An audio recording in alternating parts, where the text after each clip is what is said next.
Hi, my name's James. You might be familiar with me as Stummels from Twitter, where I tweet about pipes and pipe tobacco. I started that account because I had begun as a hobbyist just restoring and collecting old pipes and then selling them to people on eBay. And I needed a name for the eBay storefront, and Stummels was part of that. But so anyway, I've been tweeting as Stummels on Twitter for some time. But my name is James, and the point of this video, I decided I'm going to make a series of these videos, each focused on a particular pipe maker or pipe making company or a particular carver, or maybe just individual interesting pipes that I was lucky enough to have passed through my hands over the past few years that I've been collecting and restoring. Because I have a ton of photos, really detailed, nice photos of all of these pipes. Some of them are pretty interesting, and they're just sitting on my computer not doing anybody any good. And I remember how hard it was to find good examples of what the nomenclature should look like and what the logo should look like. And when you're trying to figure out, do you have an authentic, whatever maker it is, pipe, it's really nice to be able to go look and see what they're supposed to look like. There are some great resources out there, but I don't really see a lot of this kind of thing on YouTube where you can do a YouTube search on a pipe maker name and then get a quick overview. So I'm going to do that for a few that I have particular stockpiles of photos of. So you probably will see some videos coming up on most likely Boswell's. I've had a lot of Boswells over the years. Some KB&B brands, the older brands like Yellow Bowl and K Woody, and the Colossus Pipe Factory, which was eventually purchased by KB&B. And they go back to the 1880s, I think. And then after that, just a lot of Preben Holm stuff. I got really interested in Preben Holm pipes early. A few years ago when I started getting into restoring and collecting, and just got fascinated with Preben Holm. And one of the things that I find the most interesting about it and enjoy the most about it is it's not all that well documented, the whole history of all the different types of pipes he made. And so there's sometimes some debate, like, is this really a Preben Holm line or not? Or there are lines where, it's acknowledged these are Preben Holm pipes, but most collectors don't know that they were this carver's pipes because they're under a different name, and that makes it fun. And if you're bargain hunting or you're doing restoration, that's fantastic when you can find a famous carver that also produced pipes under these different names. It's like if you have a favorite dead author, and then you find out that they published under all these different pseudonyms, and so you've got all these new books from them that you can read. So anyways, fascinating person. I'll give you a little bit of background on Preben Holm in case you're not familiar with him, although he's pretty famous among pipe carvers, but I'll just do some brief background on Preben Holm, and then I'll show you the three pipes, the Monte Verdis that I've had, so you can get a good idea of what makes them unique, how to identify them, what to look for to make sure you're actually handling one that is a real one and not just something with Monte Verdi stamped on it. So let me get. So first I'll talk a little bit about Preben Holm, and I should point out right from the beginning, I took this picture right off of Pipedia. Pipedia apparently took it from somebody else who got it from somewhere else. I'm just acknowledging here, this is the same photo of Preben Holm you'd find on Pipedia if you go look for him. And some of this biographical information I cribbed right from Pipedia, which is just a wonderful, wonderful resource. If you're interested in any of this kind of stuff, go check out pipedia.org. This is one, I think I put pipedia.com here, but I'm pretty sure it's .org now that I think about it. Anyway, so Preben Holm, extremely famous Danish pipe carver, very short life, born in 1947, passed away in 1989, but he is probably, other than Sixten Iverson, if I'm pronouncing that right, he's probably the most influential uh, carver from that 60s, 70s Danish freehand style. Um, he is considered the first one that started experimenting with just following the line of the grain to let that determine the form of the pipe instead of sticking to fairly traditional shapes. Um, and so, well, I'll give you the quick history. I won't take too long, and then I'll show you some pipes and what to look for on these Monteverdi. So, Preben Holm, just to give you an idea of how incredible this person is. By age 13, he's working in his father's pipe and wine and news magazine shop, and he's practically running the tobacco counter. His father doesn't care if he smokes a pipe or cigars. He's just not allowed to smoke cigarettes. So he is an avid pipe smoker at 13, and he is mail ordering for high-end English pipe tobacco that his father's shop doesn't carry because he thinks it's worth paying extra for really good tobacco. So that's at 13.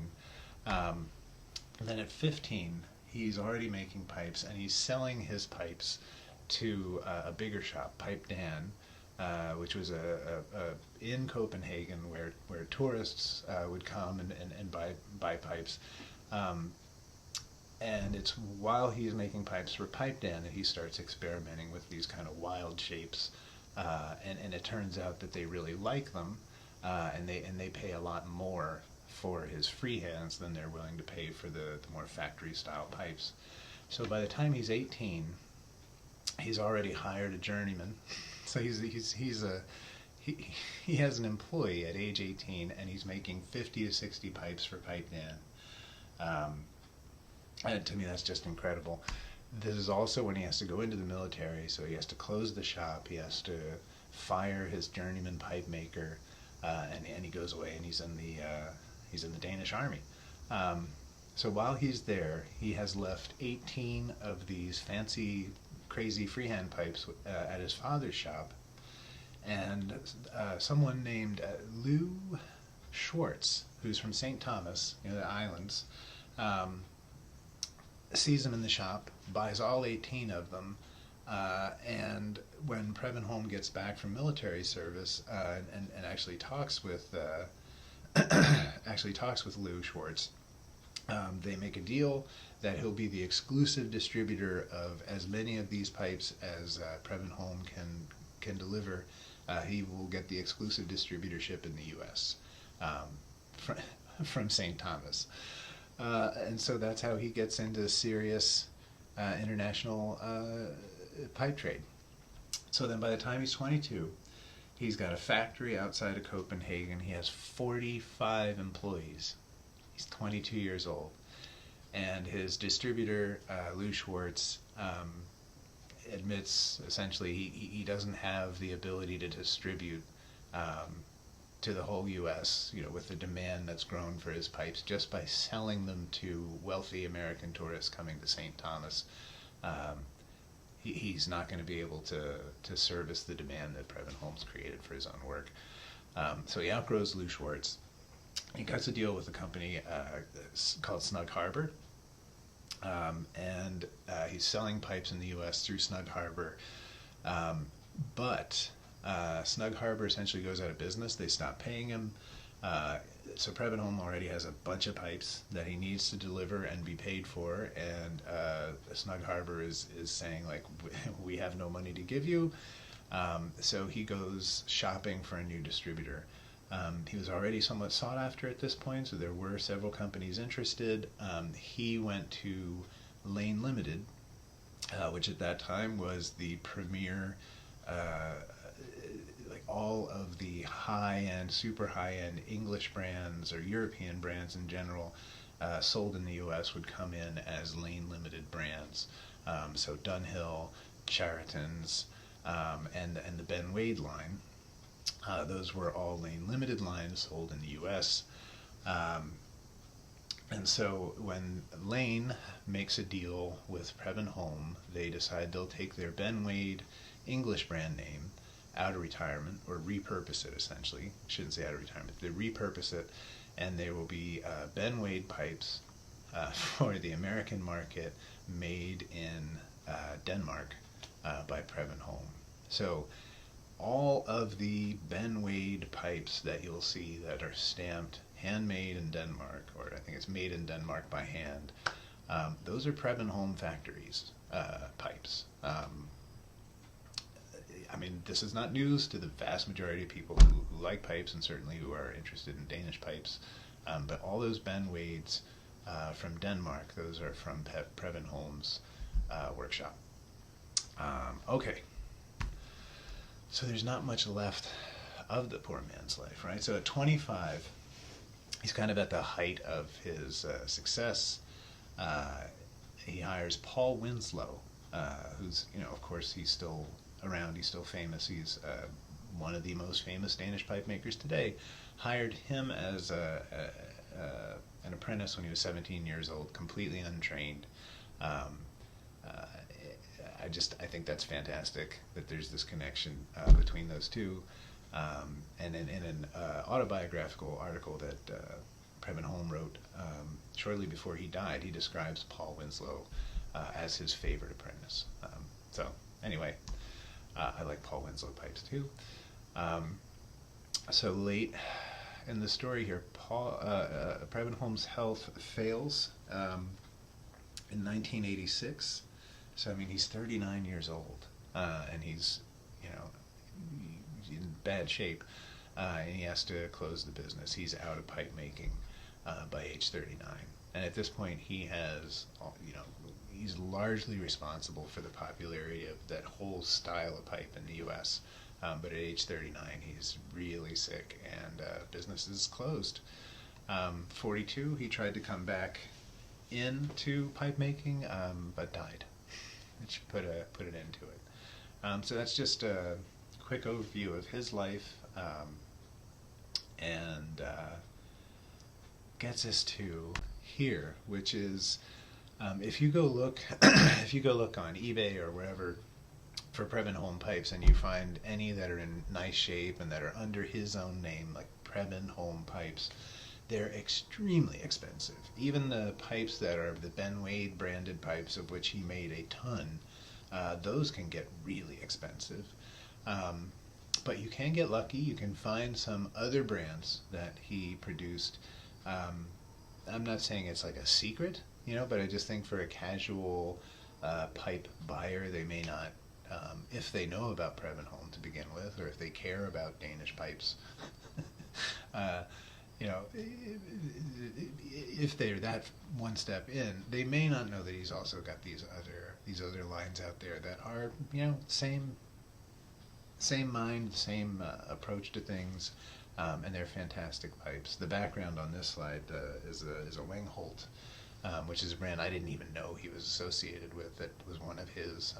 Didn't know to look for them, and then one day just ran across one that was mislabeled in an advertisement. I think that's one of those Prebens. Anyway, other Preben Holm brands. There's Harcourt. You might see Harcourt pipes. Those were made for the Dunhill label, and they sold them as a specialty item, the Danish handmaids, but in their Dunhill shops. So like if you went to one of the few cities where there's an actual Dunhill shop under their own branding, you could buy a Harcourt that was a Preben Holm pipe. Wengholt, which I just mentioned, that's the background on the slide. The ones that I've seen, and certainly the one that I've had, have that I don't know what you would call that kind of rustication, but it almost looks like earth, like it had just ripped out like a hunk of clay out of the ground, and then these twisting shanks and stems. Really beautiful, really beautiful. I've only ever seen one, and that's the one that I had. Frasortare, I think I'm pronouncing that correctly. These all have burgundy stain on them. A lot of them are really heavily carved. And from what I understand, that word, frasortare, translates to trash or cast-offs. So I guess, I'm sure the block of briar had some sort of flaw, or as they're working with it, there's pits and things like that. Uh, and so they stain them red, uh, do all this crazy rustication to them, and then call them frasortere, uh, which like both sounds really fancy and then literally means trash. So like I kind of love everything about that line. And then these Monteverdis, which I'm going to show you 3 of them that I've had. Really weird, weird looking pipes. They're extremely heavily textured. Most of the ones that I've seen, all 3 that I have had that golden tan finish. But I've seen ones that go from really light on the bottom up to black at the rim, and it's not soot, it's not staining. Like that's the finish, and that's really cool. It's almost like an ombre finish on a pipe. Probably has a name, probably not ombre, but I think you know what I mean. So anyway, let's look at some Monteverdis. These are the 3 that I've known. The one there on the left, kind of a really big, bulky, I guess you'd call that, what do you call that, a Dublin? Call that a pot? I don't know what you call that. All these freehands are kind of hard. They don't really fit well into a shape. That monster in the middle, the handful, just incredible. And then that last one on the right it's not obvious from the photo, but it almost looked like a sack that had 2 points on the bottom, but it really gave the feeling of a little sack that you would put tobacco in, and when you sat it down, it could rest as a setter on the 2 points of the sack bottom and the end of the shank.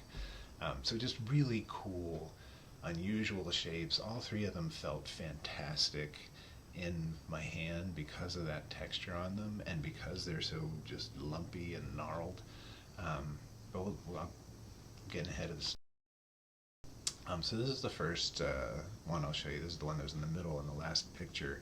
And just to give you an idea of the size of this thing, right? So the bowl, you can see from the front to the back, right across that brim, is over 3 inches, front to back. And then side to side is like 2.5 inches wide. Inner diameter of the bowl was just about 1 inch. I don't remember the exact measurements, and I've lost them since then. But I mean, mammoth bowl to hold in your hand. And then overall, the whole thing was about 7 inches long. And that's typical for these. All of these are big, bulky, like almost a grotesque pipe. All right, this is the one I didn't know what to call this. Let's call it a Dublin. Let's call it a freehand Dublin. But here again, you see the extremely broad brim, where you still have the plateau, but it's kind of obliterated with all the carving on top.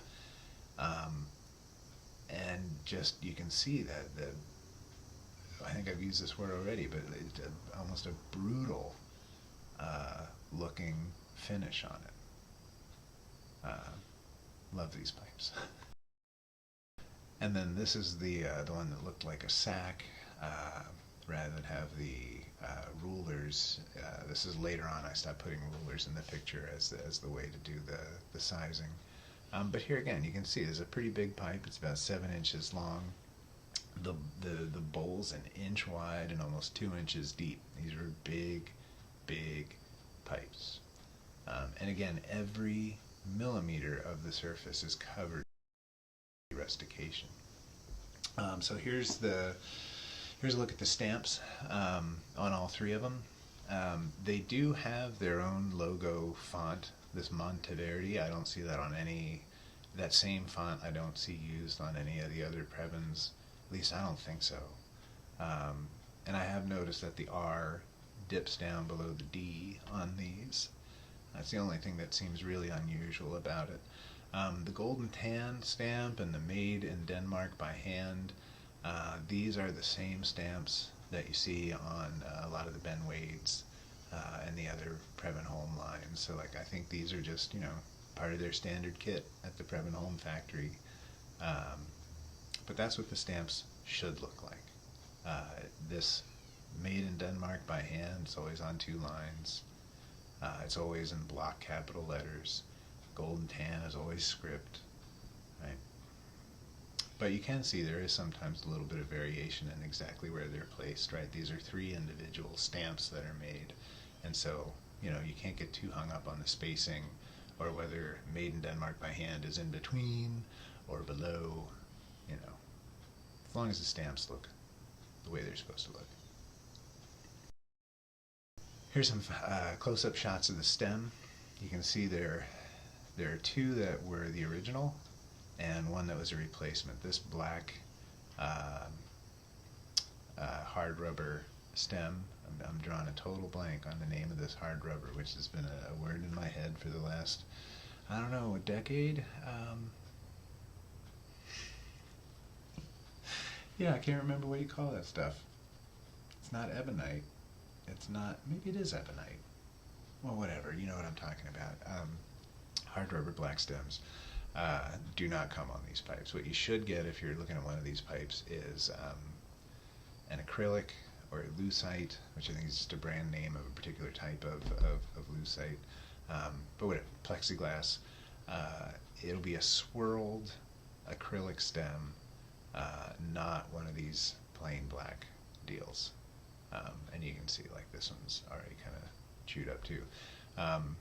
They come with very nice, and then this logo, the MV and the crown needs that you know, that will be on the stem if it's the original stem. Unlike this one. All right, and so just wanted to give some more close-ups of this rustication pattern. It's the craziest looking thing.